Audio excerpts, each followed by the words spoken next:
O yun, so hello guys, magandang araw sa inyo and welcome back again na naman sa ating channel at sa panibagong video tutorial na naman. So nandito ulit tayo sa ating favorite spot kung saan yan, napakainit ng panahon. So ayun yung spot natin. Bali mabilisang tutorial lang ito, no. Sasagutin lang natin yung tanong ng isa nating kaibigan, kung alin ba dapat ang mauna, yung month ba or yung kilometers pagdating sa pag-change oil ng ating motor. Okay?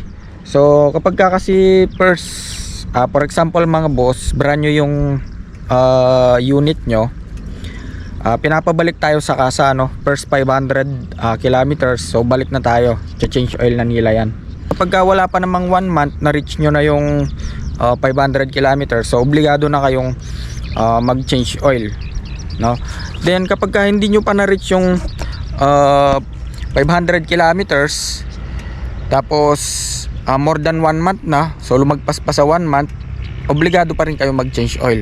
Kahit alin sa dalawang yun ang mauna, yung 1 month ba or yung 500 kilometers, magcha-change oil at magcha-change oil tayo.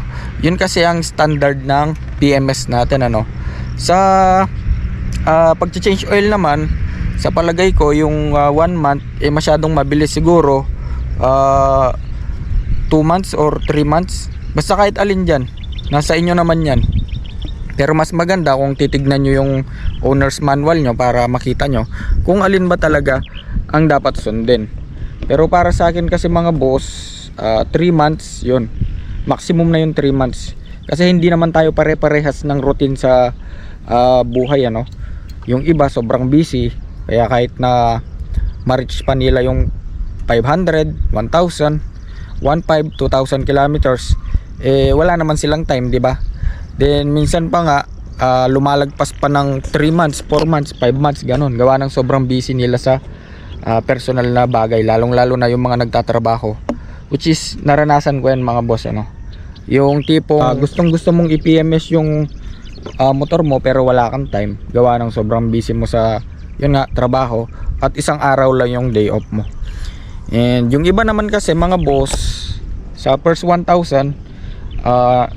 pini-PMS na nila or change oil na nila kasi may budget sila, tapos marami silang time. So yun nga, hindi nga tayo pare-pares ng routine or estado sa buhay.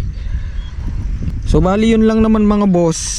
Pagdating sa pag-PMS, basta kahit alin ang mauna, 1 month ba or yung 500 kilometers, magcha-change oil na tayo. Mapa-brand new man or second hand yung unit nyo, nasa sa inyo nga pala kung anong gusto nyong iset, ano, kung ilang kilometers yung gusto nyong iset para meron kayong basihan sa pagcha-change oil. Hindi porket 500 sa first change oil, yun na yung susundin nyo. Hindi ganon mga boss. Tulad nga ng sinabi ko, hindi tayo pare-parehas ng estado sa buhay. Yung iba may budget, yung iba wala.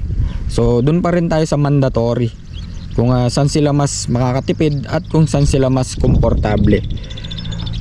Para sa akin kasi 1,500 to 2,000, ayun, para sa akin 1,500 to 2,000 goods na yun, goods na yun para sa akin. 1,500 1,000 kilometers to 2,000 kilometers, minsan nga 3,000, okay pa yon, okay pa para sa akin, ano.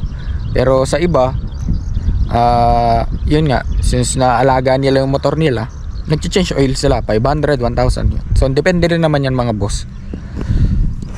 Ayun, hindi ko naman nilalahat na, no, hindi ko naman nilalahat na sundin nyo yung sinabi ko, gawin nyo yung sinabi ko. Depende pa rin sa inyo.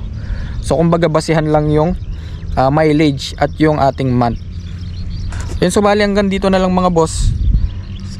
Sana may natutunan kayo, at kung nagustuhan nyo yung video na to, so please like, share and subscribe.